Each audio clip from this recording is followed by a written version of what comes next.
Welcome to Crotonian Shoots, the program in which we see the railways of Crotonia in all of its raw wonder. Today, we're off to visit the Selgrave City Freight Depot and Carriage Yards.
Okay, so originally I was gonna bring back Ramblings with like a Chuggington toy line review, but that kind of fell through because this video is going to be a lot bigger than I was expecting, and I just wanted something nice and simple to get up for the March break. So here's a movie I put off reviewing for a few years. Enjoy!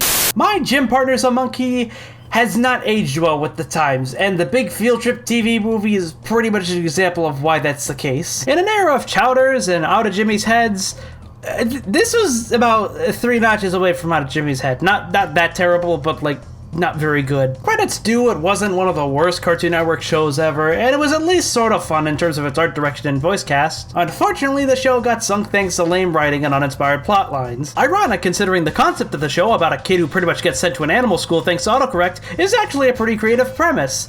If only the plots were just so forgettable, even though I watched a bunch as a kid. But I'm choosing to talk about the TV movie that the show did, mostly because, well, this is kind of a good example of a TV movie from that point when TV movies were big that didn't end up going so well. Nick and Disney are getting profit from the TV movie business! Harold, give every show we've got that's making decent ratings a TV movie! The end result were a couple of TV movies that actually were pretty good, and then some eggs that weren't exactly all that good.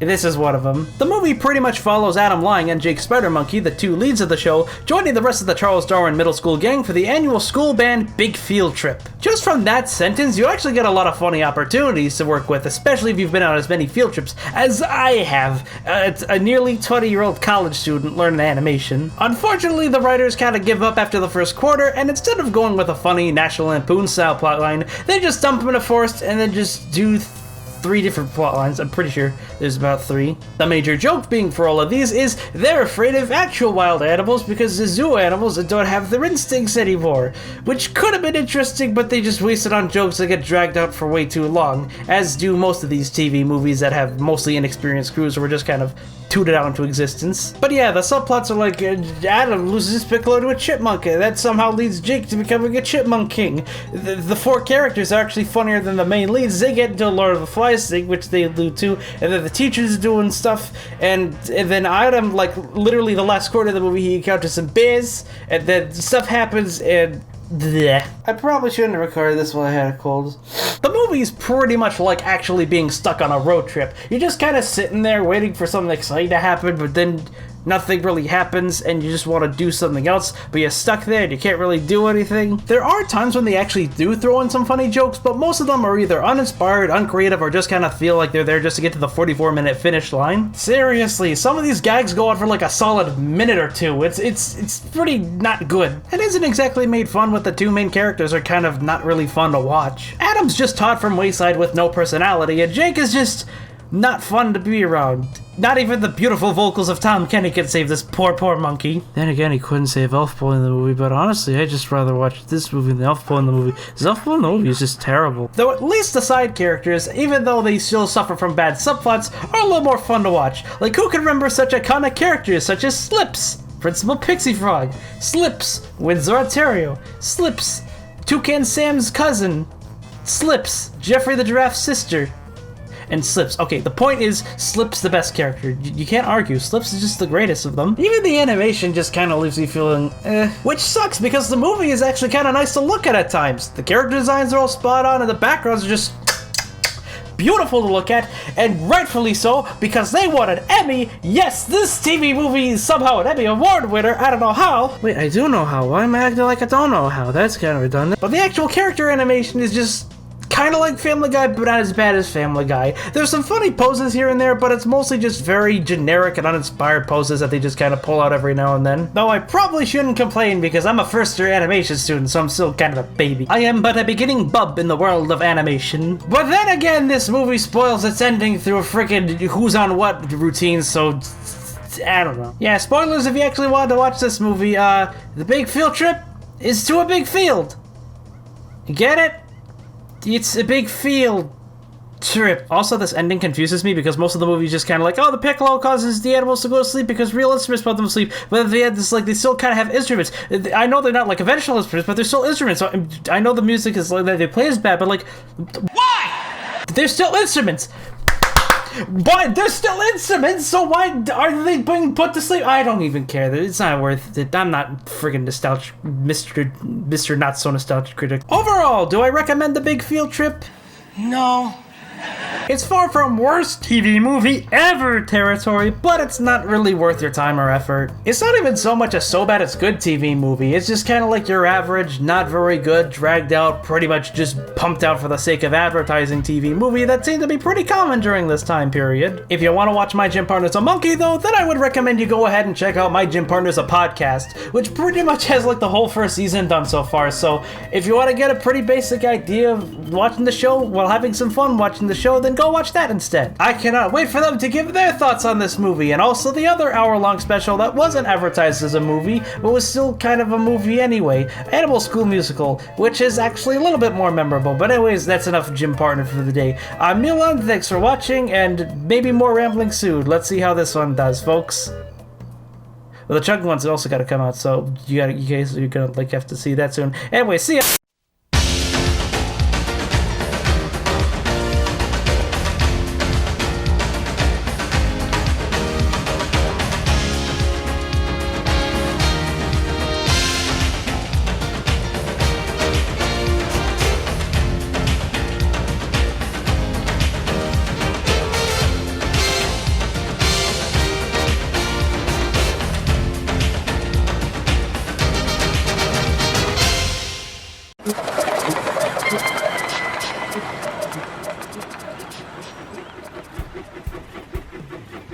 Mike was cross. The thin controller had assigned him to ballast duties for being naughty, and Mike hated being stuck at the mines all day. He found it rather boring.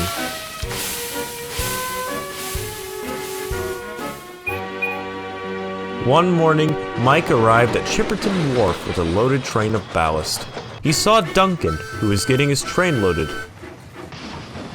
"Morning, Mike. What's up?"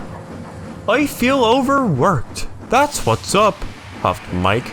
"I've been going up and down the line all day, stuck with the ballast trains, and all because I burst a safety valve and started an elderly woman." Duncan pondered for a moment. "You know, if I was on your wheels, I would have probably taken a break up on the coast at Birmingham. You know, have the ocean breeze in your face. Your line does run up there after all. And with that, Duncan set off for the quarry. This gave Mike an idea. All that week, Mike tried everything to sneak off to Burmaber. He tried to sneak ballast cars and lumber cars out as a construction delivery.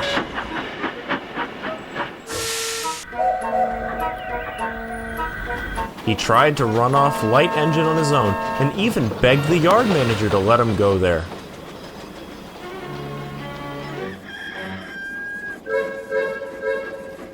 At last, he finally got a job on the resort end of the line, but not the one he had hoped for.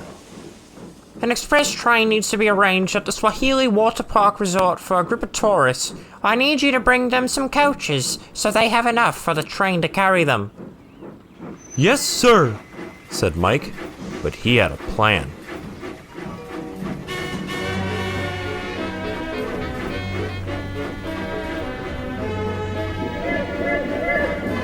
Mike knew of one carriage that had a faulty coupler pin on it, so he coupled that to the front of his train.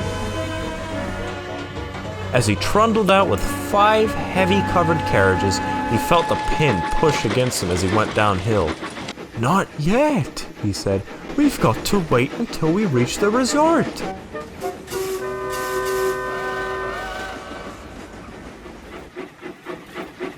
As he approached the resort station, Scott, the express tank engine, was waiting for Mike's extra coaches. As he pulled into the platform, he put his plan into motion. With the pin loosened enough, left on the platform were the carriages for the train, and off went Mike. What the? Said Scott. Slow down, Mike, said his driver. we just passed by the station. But Mike wasn't listening. He was bolting it to the Burmaber coast.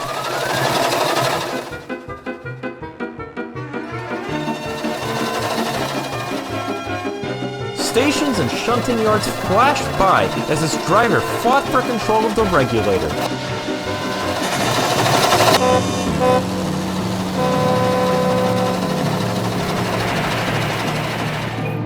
At the big station in Burmaber, there were a pair of buffers on the other side of the turntable, just at the tail end of the shunting yards. Mike was still not paying any attention until he saw the buffers. Then everything happened at once.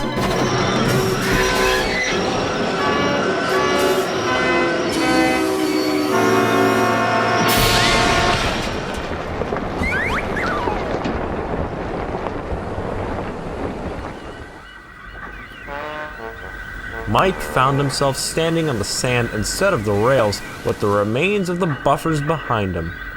Don't worry, Mike, called out his driver. I'll go phone for help. Mike sighed. There had been a break, but not the one he had hoped for. Back at the Swahili Water Park Resort, Scott was still confused about what had happened as he backed down onto his coaches. Suddenly, he heard a blast of whistles and the clattering of equipment as Rashira and Grace the Crane roared past. "Clear the tracks!" shouted Rashira. "Derailed engine at Burmaber Beach!" "Oh, mind your speed!" called Grace. "My gears are rattling!"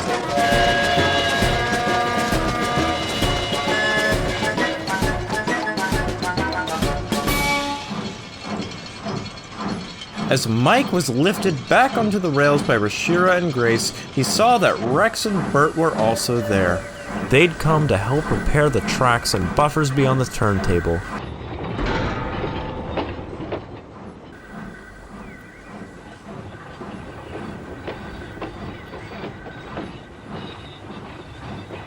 Hell, Mike, you said you wanted a break from all the work you've been getting. But we never thought you would have it this way, finished Bert. "Well, if I must admit, it was all right," said Mike. "But I didn't think the only break that happened would be to a pair of buffers." The 3 engines laughed in agreement. Easy peasy, lemon squeezy.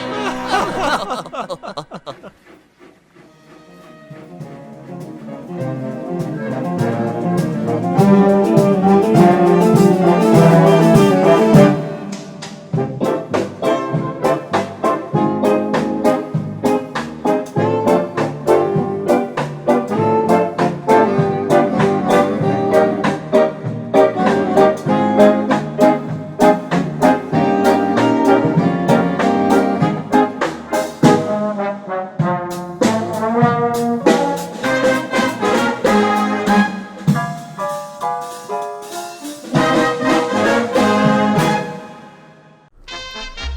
to Crotonian Shoots, the program in which we see the railways of Crotonia in all of its raw wonder. On today's journey, we'll be traveling back to the Bartlett Bay salt mines to see how they work.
You can have a steam train if you just lay down your tracks. Hiya, Percy, how's it going? Oh, it's going pretty well, TJ. I'm hoping to get my work done as soon as I can, so I have time to get ready to see the new action Chugga movie. Oh, you mean Golden Window? Yep, I'm going to see it tonight at the Chuggin. Or is it the Chuffin? The Chuggin, Chuff, the outdoor theater. Oh yeah, we saw that movie last night, didn't we, TJ? Yeah, you're gonna love it. Well, please don't give anything away. I've been trying to avoid spoilers all week. Well, it's an awesome movie. There's this bit where he goes into space and... Stop! This is a spoiler-free zone! Well, you at least want to know about the cameos? Flying Scotsman turns up at one point and... Thanks, but no thanks. I'd rather see it for myself. And then he gets out this giant sword and... Shut up! Shut up! Shut up! And there's this bit where... La la la la la la la! I'm not listening! La la la la la la la la la! Okay, we'll stop now. You promise? Yep. Phew. Oh, and at the end he wins the big game against the alien, saves all the cartoon characters, and decides to retire from baseball to restart his basketball career. No! Wait, isn't that just the ending to Space Jam? Gotcha! Oh man, you Oh, see a we're look on just your messing face. with you, Percy. You know I would never do that to you. I'm just not that type of engine. Yeah, and you know, I would never do that to you, because I don't want to know what the Fat Controller would do to me in return.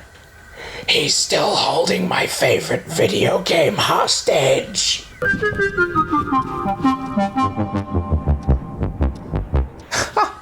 Oh, well, I'm just glad I'm mostly still in the dark about this movie. Well, we still gotta deliver these tankers. Later, Percy. Yeah, bye, Percy. Oh, and don't forget to buy my audiobook. You mean the one that's just 20 minutes of you going through your made-up words? Hey, Cal Longardo's Drongbratty and Jerktionary Foam My Own Words is gonna win an award at some point. I just know it. It also helps that I have the cheat bribing the committee. Bye! Goodbye! Huh, good. Only another 2 hours, and I'll make my way to the theater.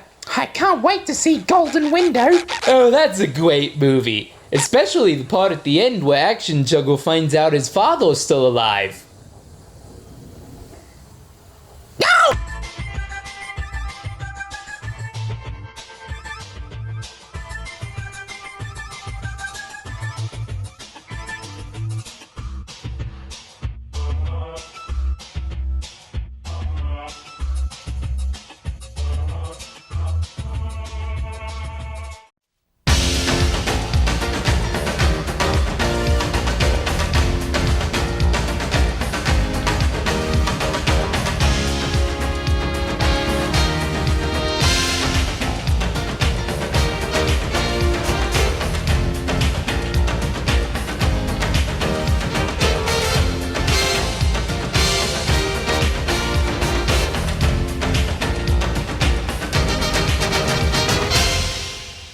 Livi is a sturdy tank engine in charge of McCrackenton Freight Depot.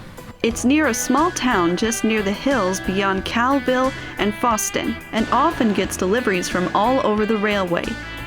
But the depot is not as big as others on the railway, which makes her feel very uptight about it. If it's not Livi's way, then it's the highway. One night, Livi was cooling her firebox for the night when Jebediah, the engine who pulled the Calville milk train, eased into the sheds. He was a very kindly engine, but he was rather worn out compared to the other engines. Ugh, keep your soot off my tanks, old-timer, snapped Livi. I've got an image to keep up with my yard. I'm sorry, Livi, puffed Jebediah, but my chug isn't what it used to be. My rods have been jamming up for the last little bit, so I've had to burn more to puff more. But why are you here now? I'm glad you asked, said Mrs. T-Mark, who ran the depot and was preparing to head home for the night. We've just gotten a contract to store and deliver dairy products from all over the railway beginning tomorrow. Livi was shocked. Her yard a dairy yard? But why? Can't that Cormac keep track of cheese with his silly prawns? I'm sorry, Livi, but we finalized the agreement. But it will keep our yard busy, and it'll open up a lot of opportunities if we do it well. But Livi didn't think so. Her yard had to be the way she wanted it. Next morning, the first load started to crawl in with Jebediah's first train. He brought churns of milk from the Gradenia Bay and Calville dairies. Then Tootle delivered cream from Inkblada Towers Creamery. Then Emily delivered butter and eggs from Cliffstone Farms. And Olwen delivered the biggest load of all, cheeses from the Selgrub Bay Cheese Company. Every cheese you could imagine was packed into vans. Cheddar, mozzarella, feta, Swiss, string, Stilton, and even Wensleydale. The vans and refrigerated cars all packed the yards. Siding after siding seemed to be moving vans out and then vans in. Livi couldn't stand it. My yard should be an industrial space with construction materials, containers, and important things. Not a storage yard for a cheese festival. Did someone say cheese? And the more and more freight came in, the more and more she got tired of it. And she didn't treat poor Jebediah any nicer, especially when his rods finally gave out when parking home at the sheds one night. Oh, gosh darn it. Oh, fantastic, she cracked. Now what are we going to do about the Calville train? Don't fret about it, said Mrs. T-Mark. I'm sure Mrs. Ella will find another engine for the job. Now you'd better find a flat car and get poor Jebediah over to the works. And so she did. but her words flew around in her boiler. Find another engine to do the job. Find another engine to do the job. And that's when Livi made a plan. A firelighter comes every morning to ready the engines for the day. After the firelighter left this morning, Livi put her plan into motion. She rounded up every dairy car in the yard and coupled them all together. Then, with a bit of strain, she began to haul the cars off down the line to Bluesburg West Yard. They've got so many sidings there that little blue pressure cooker won't mind having some extra work to do. But she'd forgotten about Foston. Foston has two main line connections, a passenger line that leads up to the big station and the small commuter station, and a freight line that goes through the goods yard. Livi was hoping she'd be taken onto the passenger line where she usually went with her traffic. But the signalman hadn't known about Livi, and she was kept on the goods line, following a slow freight before her. "Oh, bother," she said. "Miss T-Mark will be finishing her breakfast and driving to the yards by now." But that was about to be the least of her worries, for there came a sound that rattled through her vents. "Oh no!" she cried. "It's the Sunrise Skyrocket!" She tried to go faster, but there were too many cars behind her. She thought she would be okay, but just as the train was halfway across the points, two cars were in pieces. No one had been hurt, and soon Tracy arrived with workmen to help clean up the mess. Miss T-Mark also arrived onto the scene of chaos. Cheese and butter lay all over the track. But worst of all was Livi. She was splattered with cheese all across her side tanks. And as if she didn't make herself look silly enough, two wheels of Stilton were stuck and melting on her two whistles. "You're very lucky that only a small part of the deliveries are being delayed thanks to you. But I hope you understand now that there are times when you should talk to us about concerns. But thinking cheese and milk cars make your yard look silly is not one of them." "Yes, ma'am. Sorry, ma'am. Once you've been cleaned up and mended, you can take care of Jebediah's milk train until he's repaired. And you learn to think of more than what you'd like the yard to be run like." "Yes, ma'am."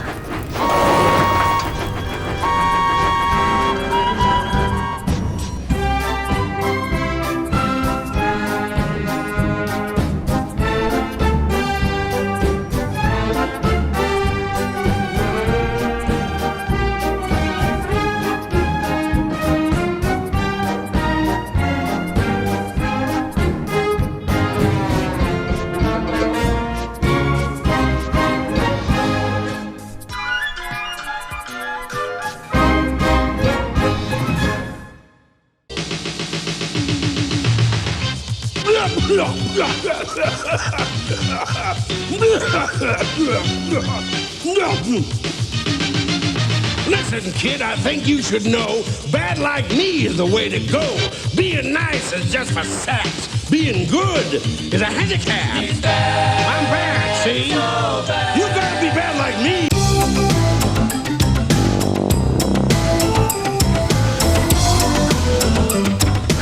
In the buzzin' country of Crotonia, there's all kinds of machines that help to keep things running on time.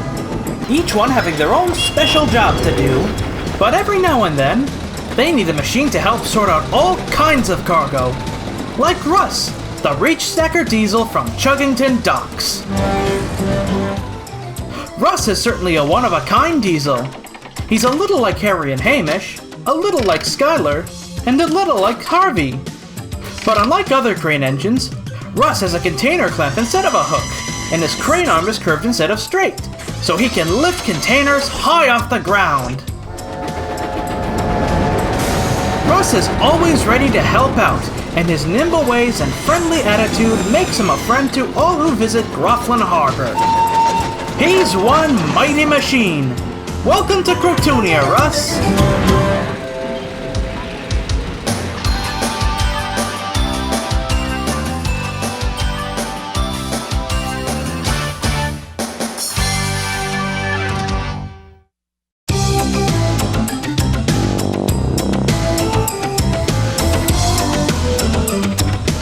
In the buzzin' country of Crotonia, there's all kinds of machines that help to keep things running on time.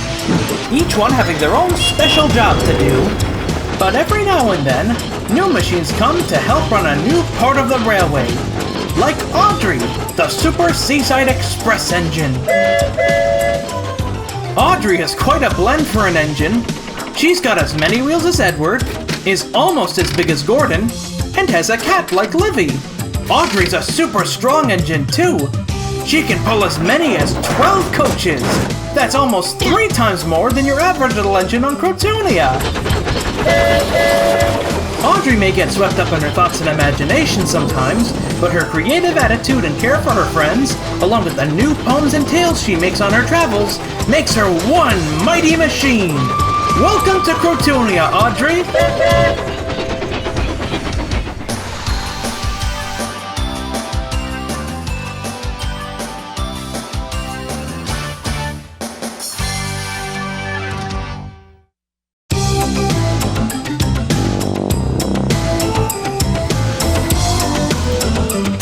In the buzzing country of Crotonia, there's all kinds of machines that help to keep things running on time. Each one having their own special job to do. But every now and then, famous machines come and stop by and visit the railways. Like Stepney, the Bluebell engine. Stepney is a very distinct engine. He's smaller than Thomas, but bigger than Callie, and has gold-colored paint just like Lady. Stepney lives on the faraway Bluebell Railway and has previously visited Thomas and his friends on Sodor. Stepney loves to make new friends wherever he goes, and is always enthusiastic to do whatever is needed wherever he visits. He even likes pulling freight cars. This Bluebell engine is one mighty machine. Welcome to Crotonia, Stepney.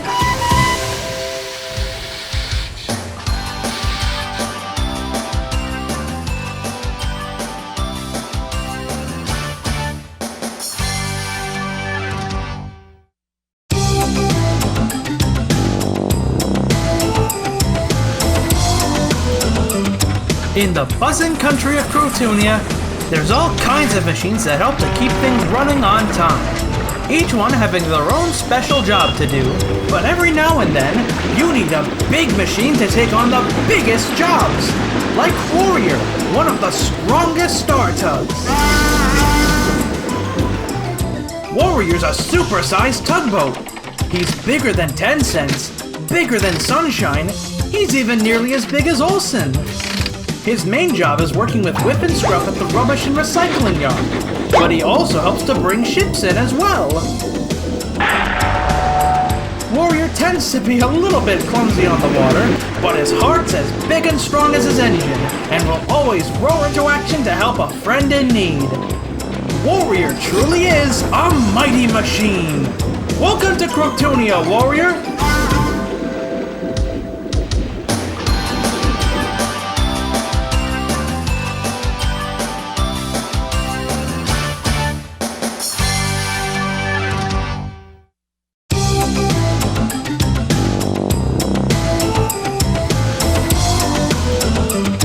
In the buzzing country of Crotonia, there's all kinds of machines that help to keep things running on time. Each one having their own special job to do, but every now and then, a tall machine is needed for work too high and too far for other machines to reach.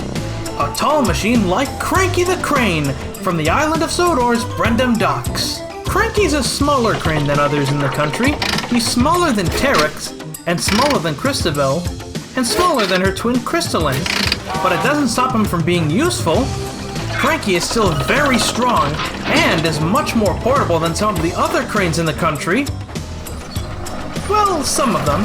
Cranky is a high and mighty crane at times, but he's also a hard worker. And wherever he works, whether at Gradinia Bay, Brendam Docks, or any other corner he can travel to, Cranky is always on the job. Cranky's a tall load, and a mighty machine. Welcome to Crotonia, Cranky!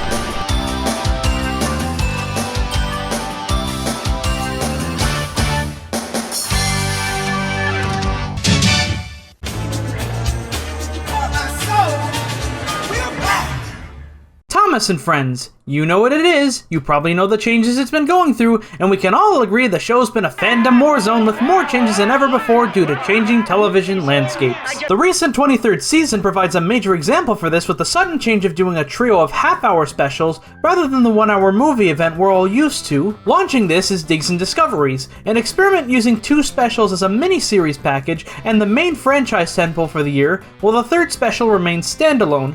We'll talk about that one later. The specials, entitled All Tracks Lead to Rome and Minds of Mystery, revolve around Thomas visiting Italy with the help of his friend Gina, previously seen in the Great Race movie. Over the course of the 2 specials, Thomas's crippling anxiety challenges him as he tries to prove himself an expert on everything Italian, attempts to make an exciting discovery when his friends from the Solar Construction Company come to help out, and ends up getting lost in mines both times, all the while trying to thread together the mysterious legend of the Lost Engine, whom he ends up discovering alongside his coach. I'd say that's a spoiler, but all the merchandise already kind of beat me to that. It's kind of like not really a spoiler. I mean, they also have 2 episodes afterwards. Overall, the 2 specials are pretty fun as little excursions of Thomas messing about, but I do agree with a common complaint that these did feel pretty empty compared to even the first attempts at doing specials. There isn't a whole lot of weight or risk compared to previous specials, and it's more or less just an extended version of the international episodes we've come to expect after 2 seasons, rather than feeling like bigger scale adventures like the pilot movie for this era, Big World Big Adventures. It has fun with the formula more than a 7-minute story usually can by throwing in more action, a little more characterization, and bringing other Sodor characters along for an adventure for a change, but it doesn't really offer much in terms of weight, messages, or morals beyond not everyone can be an expert and you don't need to do big things to impress your friends. That's all stuff the fandom complains about, but my biggest problem with it is what it wants to be as a special isn't really focused. Is it a 2-part movie, a pair of standalone specials, an extended episode, a movie made up of 2 specials and 2 extra Italy episodes? We aren't given much clarity due to the fact this had to be as flexible as it could be to the distributors of the show, and overall the 2 specials suffer. It's like making 2 cakes out of 1 mix but trying to keep them the same weight. It kinda feels stretched thin, but at the same time also tastes pretty good. I mean, you can't go wrong with, Angel Cake. In spite of the special's major flaws, there was still a lot that I liked about it. While the lack of engines made it feel empty, many of the Italy sets are overall incredibly appealing to look at, and take more advantage of having a larger budget with these being long-form specials, rather than using more recolored assets than the show typically has, which, by the way, is not necessarily a bad thing. Animation takes a lot of time and money, and doing a season and a movie each year prior did a number on the animators. The stuff claimed to be budget cuts by fans who don't know a whole bunch about animation is just the result of a bunch of things piling up on them, and eventually having to compensate for it. Besides, this isn't the first point of the franchise where a ton of recycling has happened. Have you seen the model series? Also among the specials positives are the new characters introduced. While I felt Esther and Brenda deserved more time to develop, though Brenda at least got an episode of her own, the cast was overall pretty strong and fun to play around with. Gina is a fun shakeup of the usual positive female characters, with her being both patient and friendly and the typical tour guide character, but at the same time giving her flaws, being prone to losing her temper, and not being very patient with Thomas, who's just kind of messing about. Also, I hope they stop making Thomas a jerk in these specials, please. The Lost Engine and coach, Lorenzo and Beppe, are pretty much a married couple, with Lorenzo letting his ego drive him to adventure, while Beppe looks up to him all the same. I just want all these guys' toys. They're all fun characters. If I didn't have these Adobe bills to worry about, I would totally buy them. We also get Stefano the Super Cruiser, who is the perfect representation of how I feel about this era, because he's a fun, well-written character who also has the silliest, most obviously designed to be a toy design in years. He is pretty much just screaming, "Make me a Superstation sequel," like, look at it! Look at it! Look at it! I want all of you to look at it! But as we come close to the conclusion, one last question to answer is, why did we go from a feature-length movie event and a season to a season and a standalone special plus 2 specials sold as a package alongside an awkwardly handled line of promo merch? Why is Kevin in so much this merchandise? He barely did anything this season. Well, you need to keep in mind, the DVD movies were running for a decade by this point. When they first started out, they were a major event for the franchise. You were legitimately hyped for it. Now it was just a standard thing, like, oh, here's a bunch of new characters we're introducing. Wow, Thomas is discovering an old thing. Boy, can't wait to see Thomas go off Sodor for not the first time again. And it's not just fandom snark, parents were probably getting exhausted with these too. You could only buy so many stunt sets every year before you're kind of tired of it. Not to mention, DVD movies were already declining by the time they were starting to do these annually, so it was only a matter of time that this would happen. At the same time, Mattel setting up a contract with Nickelodeon called for the series now doing half-hour specials rather than a full-length movie for each year, for reasons I can understand in terms of Nickelodeon's scheduling viewpoints. They aren't so keen on even 44-minute specials apart from one or two profitable exceptions. Airing bomb weeks by cutting previous movies took time and lost relevance as audiences demand more consistency in scheduling, rather than dumping the episodes all in one go, and a genuine feature-length movie can take up to 2 hours to run on a block that runs really early in the morning with commercials. At least until it eventually moved onto the sub-channel itself with pretty much no promotion. Seriously, I miss all the cool commercials. What happened to them? They were cool and they were stylized, and now we didn't even get anything for this. While the execution of Digs and Discoveries is awkward, you can at least understand why it's going in this direction. Again, if only the commercial actually... Overall, Digs and Discoveries is a fun pair of extended adventures that are fun but feel sadly lacking despite what it does to up itself from a regular episode. There's some fun new characters, fun returnees, some fun action, and fun animation from Jamville Toronto, but overall it felt like that mandatory school project you had fun ideas for, but had to cut down on for time and to fit in guidelines. But fret not, because remember, there was that third special, which we are going to talk about in another video. Apparently y'all wanted this as a separate video, so I will see you in the next one. Also, don't bug people if they like this or didn't like this. Your opinions are valid, but you don't need to fight about your opinions on the talking train.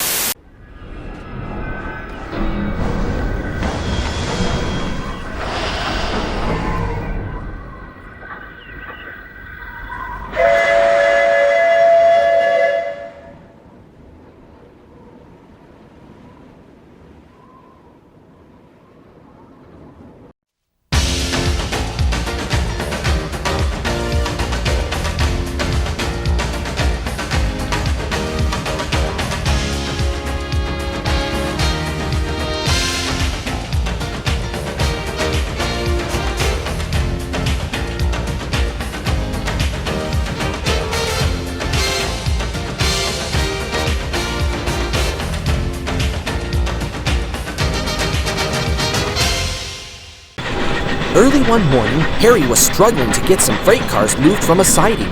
They were needed for a mixed traffic train that Donald and Douglas were to take to Nantasket Junction. Come on! Come on! I'm gonna be late for my next job! He groaned. His wheels spun and spun. The reason why the cars weren't moving at all was because their brakes were set. But he didn't realize this and just kept on pulling and pulling. Come on! He groaned. I wish I was moving instead of standing still! Suddenly, the coupling between him and the first freight car broke, and Harry ran right into a siding, smashed through some buffers, and stopped halfway across an old tramp steamer. Luckily, no one was hurt, but Harry's front was badly bent. Skipper Stu and the harbor master came over to see if Harry was all right. Well, the only major damage is bent buffers, said the harbor master. Oh, botheration, said Skipper Stu. Harry and Hamish were to collect the coastline flyer in an hour. Who can we get to take the train on such short notice? Luckily, Russ was close by and heard everything. I can take it, he called out. Are you sure, Russ? The harbor master called back. It's a tough train to pull. Of course! We've got to keep the trains to time, you know! Well, all right. But we've got to send Hamish to help out with the backlog while Harry's being mended. So you'll need to find another engine who can help you take the coastline flyer. Yes, Mom, Russ tooted confidently. I can manage that! But as Russ got closer to Selgreb Bay Harbor, he remembered something he should have kept in mind before. The Coastline Flyer was an express goods train usually hauled by Harry and Hamish that stops at every harbor along the Seaside Railway, starting from Selgreb Bay and goes on to Grothlin and then goes all the way down to Gardinia Bay at the end of the line. Russ was worried, but was sure that he could find someone at Selgreb Bay who'd be happy to lend a wheel, just in case the train was too heavy for him to pull alone. Well, looks like I'll just have to ask the first engine I meet if they'll be able to help me, he decided as he pulled into the bustling dockyard. As he sorted out the containers for his train, he saw a little tank engine sitting on a siding, waiting for help. Hello there, he said. You've got an interesting crane arm. Where's your hook? I'm a reach stacker. I have clamps instead of hooks. That's intriguing. I've never met a reach stacker engine before. Oh, beg pardon for not introducing myself. I'm Stepney, and my name's Russ. I've got a big freight train to take to Gradinia Bay, but I'm not sure if I can do it on my own. I'd be more than willing to lend a buffer, said Stepney cheerfully. I'm catching a ferry there anyway. Great, honked Russ. We'd better hurry if we're to get the goods delivered on time. As the two shunted together the loads to hook up, Russ told him about his work in Groflin and the many different engines he worked with, while Stepney told him about his time in Cortunia, in which he'd been visiting to be part of a great locomotive show at Selgreb City Sheds, and now had to return to his home in England, the Bluebell Railway. Russ and Stepney decided to take the train in two halves. Russ would haul the containers, and Stepney would haul the other loads, tankers, fish, stone, produce, and products from the factories around the city. When all was shunted and ready, the two set off down the seaside railway with their important train. Unfortunately, they didn't get very far, as the first stretch to get out of the harbor was uphill. They tugged and pulled, but no matter what, the engines couldn't get their trains up the slope. I'm sorry, Russ. This train seems to be a bit tougher to haul up than I thought. You're right, sighed Russ. The coastline flyer is too heavy for both of us to pull separately, and if we leave later, we won't have time to uncouple each of the cars for the docks. Then, as if by magic, both engines came up with the same idea.